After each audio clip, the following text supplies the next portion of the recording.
कुरकुरीत काजू आणि मऊसूत ग्रेव्ही अशी ही काजू करी आणि तीही घरच्या घरी। काही भाज्या नेहमीच्या भाज्यापेक्षा अवघड वाटतात, पण त्या खरं तर नेहमी करतो त्या रेसिपीपेक्षा अतिशय सोप्या असतात। चला पटकन करूया रेसिपीला सुरुवात। त्यासाठी खोबरं लागणारे अर्धी वाटी, त्यानंतर 2 कांदे आणि आलं लसूण बारीक कट केलेलं आणि 1 टोमॅटो। खोबरं किसून घ्यायचे आपल्याला सुकं आणि ते व्यवस्थित भाजून घ्यायचे तव्यावर। थोडंसं गोल्ड होईपर्यंत आपल्याला खोबरं व्यवस्थित भाजून घ्यायचंय, ब्राऊन गोल्ड होईपर्यंत। जास्त जाळायचं नाहीये म्हणजे ते कडू लागतं। व्यवस्थित एका प्लेटमध्ये काढून घ्यायचं खोबरं। त्यानंतर ह्याच तव्यावर आपल्याला कांदा व्यवस्थित ब्राउनिश होईपर्यंत भाजायचा आहे। अगदीच नाही पण मीडियम ब्राउनिश होईपर्यंत भाजायचा आहे। ज्या नॉनव्हेजच्या भाज्या असतात त्यांना कांदा खूप ब्राउनिश होईपर्यंत भाजायला लागतात, पण अशी ही काजू करी तिला कांदा थोडासा गोल्डन होईपर्यंतच भाजायचा आहे। आणि ह्याच्यामध्ये थोडंसं भाजून झाल्यावर तेल टाकायचंय। काजू करी म्हटलं की ती हॉटेलवर एकदम महाग मिळते, पण कमी पैशामध्ये घरी अतिशय टेस्टी चवीला आणि खूप सुंदर होते। कमी पैशामध्ये पण काजू करी घरच्या घरी खूप छान होते। हॉटेलमध्ये जाण्यापेक्षा घरचं केव्हाही चांगलं। तर इथे बघा आपल्याला कांदा असा गोल्डन होईपर्यंतच भाजून घ्यायचा आहे आणि मग काढून घ्यायचा आहे। याच तव्यावर परत आपल्याला आलं आणि लसूणचे काप आहेत ते पण थोडेसे भाजून घ्यायचे आहेत आणि टोमॅटो सुद्धा भाजून घ्यायचा आहे। वाटण जे म्हणतो ते व्यवस्थित जमलं की भाजी कुठलीही चांगली होते। आता याच तव्यावर आपल्याला आलं आणि लसूण व्यवस्थित भाजून घ्यायचं आहे।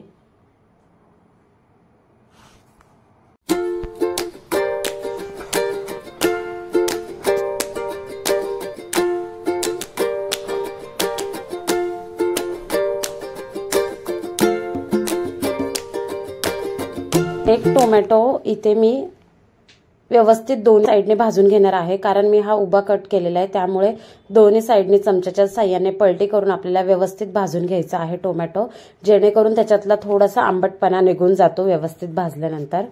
हे सर्व वाटण आपल्याला मिक्सरच्या भांड्यामध्ये बारीक करून घ्यायचं आहे आणि तोपर्यंत लगेचच आपण फोडणीची तयारी करायला सुरुवात करूया।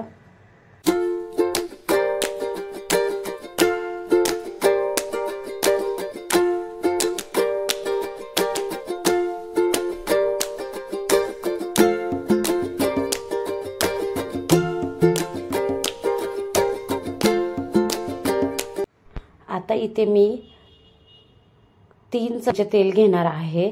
तर आपल्याला काजूची भाजी करायची आहे। कोकणामध्ये ओल्या काजूची सुद्धा भाजी करतात, पण ओले काजू आता पावसाळ्यामध्ये अवेलेबल नसतात, त्यामुळे इथे आपण सुक्या अशा म्हणजे ड्रायफ्रुट्स काजूची भाजी करणार आहोत। तर इथे मी जवळजवळ 30 ते 35 काजू घेतलेले आहेत आणि ते मधून असे चिरून घेतलेले आहेत, तुम्ही बघू शकता। तर काजू आपल्याला तेलामध्ये शॅलो फ्राय करून घ्यायचे आहेत। थोडंसं हलकं गोल्डन ब्राउनिश कलर येईपर्यंत काजूला स्लो गॅसवर अगदी फ्राय करून घ्यायचं आहे। त्यानंतर इथे गोल्डन कलर आल्यानंतर काजूला एका प्लेटमध्ये व्यवस्थित काढून घ्यायचं आहे। तेल व्यवस्थित नितळून काजूला आपल्याला काढून घ्यायचं आहे। जर तुम्ही मीडियम किंवा फास्ट गॅसवर काजू भाजले तर ते एकदम जळतील पटकन, म्हणून ड्रायफ्रुट्स नेहमी स्लो गॅसवरच आपल्याला भाजून घ्यायचे आहेत।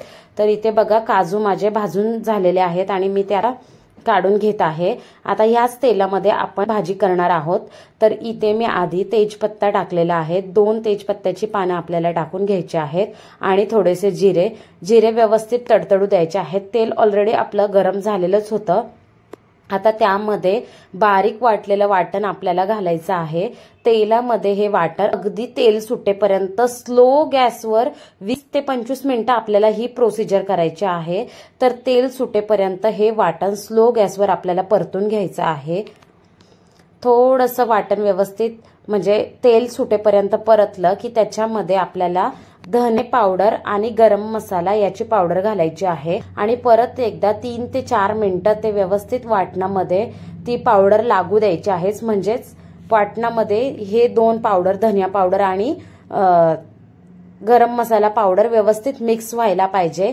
वाटण जर आपलं प्रॉपर असेल ना तर नक्कीच काजूची भाजी अगदी हॉटेलमधल्यासारखी होते।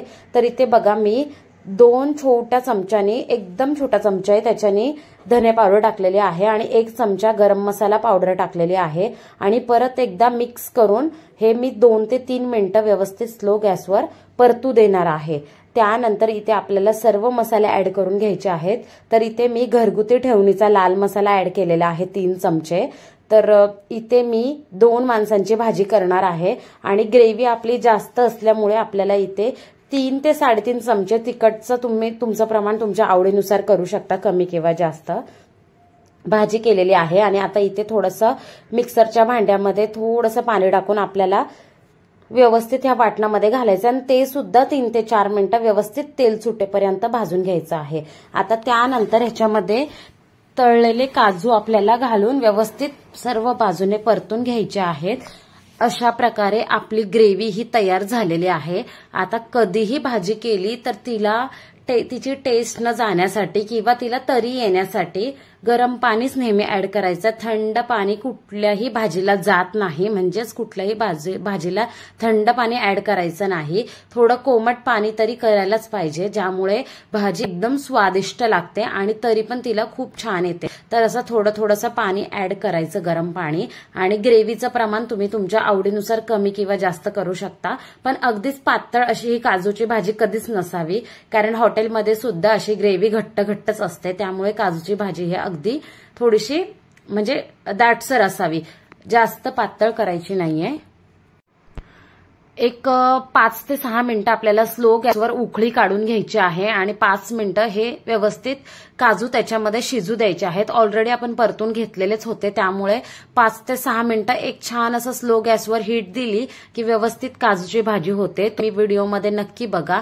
इथे चवीपुरतं मीठ ऍड करायचं, सर्व बाजूने मिक्स करून एक उकळी काढायची आहे आपल्याला। तर अशी ही मस्त अशी हॉटेलला सुद्धा मागे टाकणारी अशी ही काजू करी रेसिपी कशी वाटली कॉमेंट करून नक्की सांगा आणि आवडल्यास स्मिताज व्लॉग चॅनलला सबस्क्राईब करायला विसरू नका।